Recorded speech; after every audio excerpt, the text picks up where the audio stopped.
Ito pala yung dog mo, Teo, oh.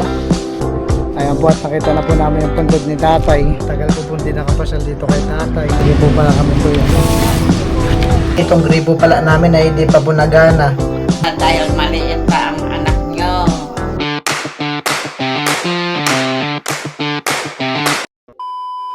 Teo po ay nandito.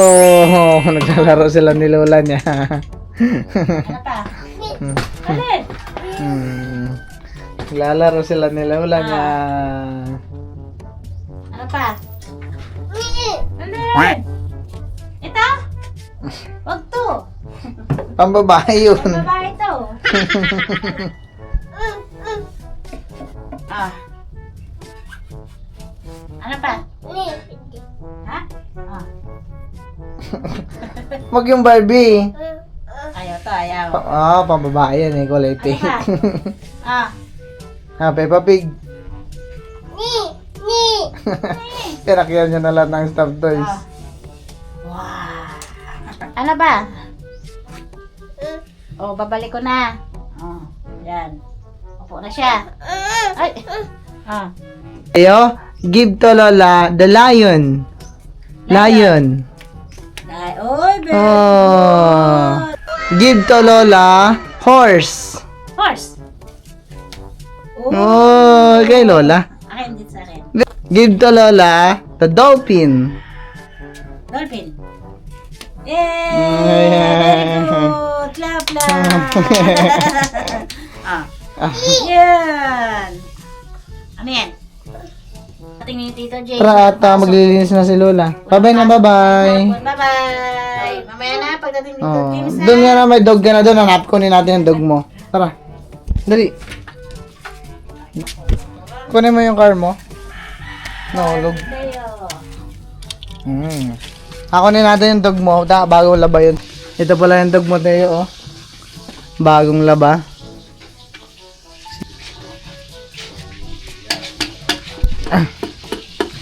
Dog mo. Yehey! Bagong laba. Wag mo lang bitawag mong iyan sa lupa, ha? At ngayon po ay pangalawang araw na po nang gumagawa po ng gripo sila kuya. Bali kagahapon naman po ay tinapos po nilang ikabit yung tangke at yung motor, inayos po nila. At ngayon naman po yung mga ano na lang, ngayon na lang po yung mga tubo, ang dadaanan po ng tubig. At si kuya po pala yata ay yung nag-aayos ng wiring sa ano switch. Bali maaga po si kuya kanina dito nagbungkal ng mga ano dadaanan ng hose.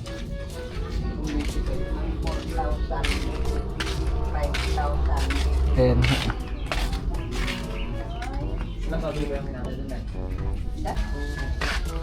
Dito po sila Junjun. Magawa ng ilaw. Di ba kayo makalaat Jun? Oo. Makasunod pa na araw. Mahangin? Dahil mahangin pa ngayon eh. Nag-prepare muna nitong mga ilaw para paglaot. Kondisyon lahat. Connect na lang po nila yung motor dun sa tangke.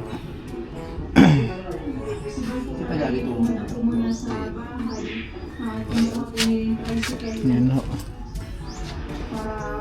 At pag natapos na po nila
Ngayon po ay pupuntahan po muna namin yung puntod ni tatay, ni asawa po ni nanay. At ilang taon na rin po akong di nakakapunta doon sa puntod po ni tatay. At kasama ko rin po pala si Papa. Dahil si Papa po ay ilang taon, mga 10 taon po bago po di na nakapunta si Papa sa puntod ni tatay. At nung namatay din po si tatay dito ay di na rin nakauwi si Papa. Kaya sasama po si Papa sa pagtirik ng kandila dun sa puntod ni tatay. Tita Baby, sasama na rin daw po siya. Ayan po, at kami rin po ipaalis na. Hindi ko na po sinama din si Milot at si Teo dahil sobrang init po. Ayan ho. 5 minutes later. Ayan po, at kami po nandito na sa sementeryo. Hanap muna tayo ng kandila.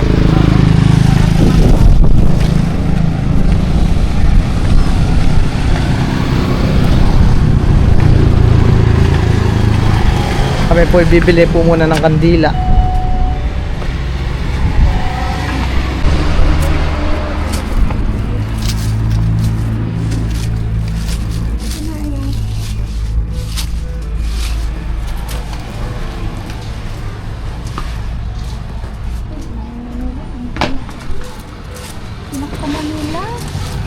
Ayan po, at nakita na po namin yung puntod ni tatay.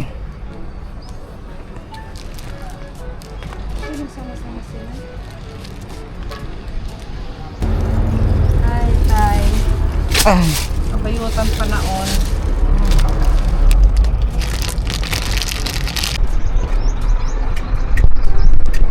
ito sa ibabaw na lang pa.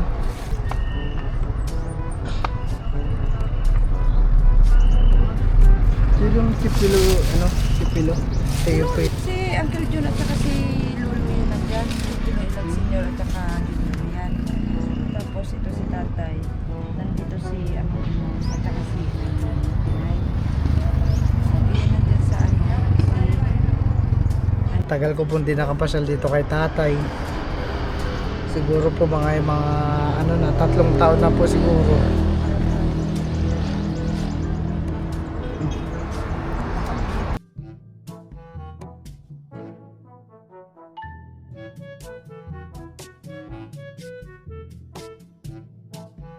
Ewan ko kasi ayaw ko kayo dito.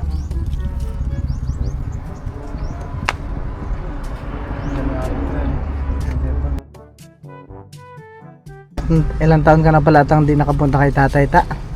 Mahigit ng baka may 4 na taon na. Kasi ilang taon na rin kaming pistang hindi umuwi. Last namin pumunta dito, si tita mo si mama mo, ako. Si tito mo Intoy ata, pati si tito mo Richie. Pumunta kami dito, nagbigay kami pagkain. Po bali kami po ay pauwi na.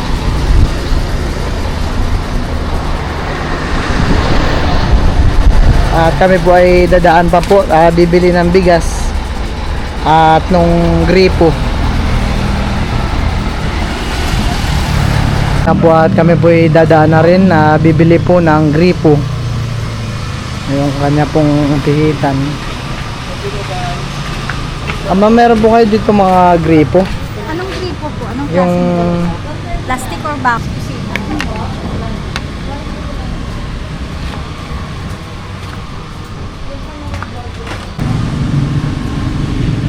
sige po pala kami po yan. Bali si nanay po ay nagpabili na rin po ng bigas. Bigas po namin. Ta! Ano magandang bigas? Laro nga tumingin ng bigas. Ayan.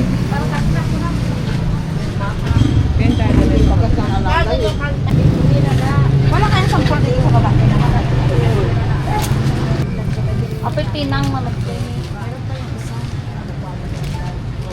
Ante, kate oh, hindi dati lalaka nun, luminam. Pababa na po yung ano. Ay, dati lalaka, ano. Dito madaming bigas. Sa inyo po? Pokpok ka. Turog siya. Jasmine po, sako lang po yun. Label lang sa sako. Pili ka po ng bigas. Magkano po yun? Ito ay po magkano? Ito yung 1 po. Nagtubig lang. Sumedi lang din siya. Palis na po yan. Pag sinaiyo, maputik na po yan. Hindi po namin bigas ni tita ay yung ano, maalsa. Tata, mabango daw, may malambot. Ayan po, dinagdagan na lang po namin ni Milot yung kilo.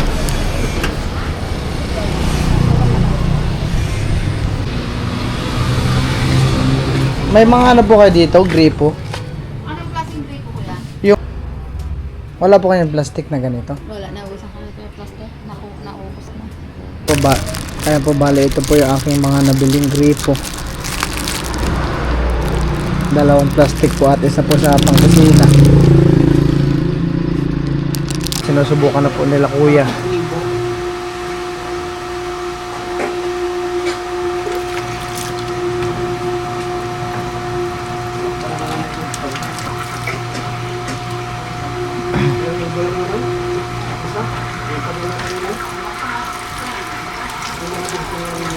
O at meron pong isang subscriber na in-invite sila Tita Saning at sila Tito Ninyo po sa Maynila. Yan. Mika kasama. At kasama rin po pala nila si Mika, Miko, Kinkin. Ang nag-invite po pala sa kanila sa Manila ay si Pastor Mercy. Ayan. Siya ay nagbabakasyon lang dito sa Pilipinas. Ah, 16 siya dumating. 16 pong January plata. Oo. Dumating siya. Eh, gusto daw niya na pag-meet sa akin. Tapos gusto niya yung mag-enjoy kami. Kaya sila Tita Saning po ay mamay ay bebiyahin na. Alas 3 ang biyahe namin. Ingat kayo ta. Salamat. Ano lang naman kami doon. Siguro mag-check-in kami ng alauna ng hapon bukas. Balikan lang din pala ta, no? Ewa mo? At si Tita Saning po ay naabutan ko pang naglilinis po ng kuko. Para naman hindi nakakaya. Baka mayroon pang tinta ng pusit. Si Mika din. Nahiya pa si Mika. Excited. Si Tita Bibi po pala ang maglilinis ng kuko ni Tita Saning. Dito ka, palit tayo. Bulag na yung Kanina wala ko. Ako'y lilinisan ng aking mahal na hipad. bigyan niya daw akong pasalubong. Oy, pasalubong siya. Bigyan siya ng pasalubong. Yung mga bata po dito ay kanya-kanyang laro. Ikaw na tan, ikaw naman.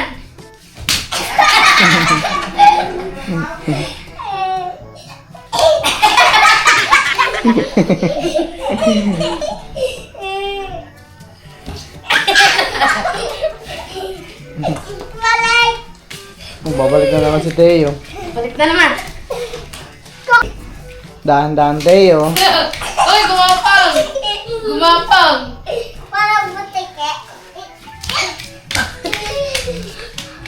Teo po ay tuwang-tuwa dito kalalaro sa mga tito niya. Mauubuan na si Teo. Taas natin yung short. Dali. At na... Tita Baby po pala dito ay nagluto ng pakbit. Karang baby ha, karang Ayan ho. Bali, tapos na po silang lahat kumain. Pati po si Teo. Itong gripo pala namin ay di pa po nagana. Bukas pa po papaganahin. Nagana yung gripo mga yun, Nay. Di bali bukas gagana na yan. May gripo ka na, Nay. Hindi na mag-iigib. Salamat naman. Ang pera, wag yung masyadong magsinop kayo sa pera dahil maliit pa ang anak nyo. Hindi nyo alam ang darating na panahon. Oh, Yun na may matagal ko na, Nay, na plano. Matagal ko nang sinabi din kay Milot kaso ngayon lang natuloy.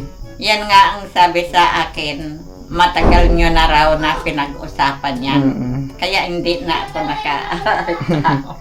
Ayan. Okay lang yan, Nay, at magagamit nyo naman dito.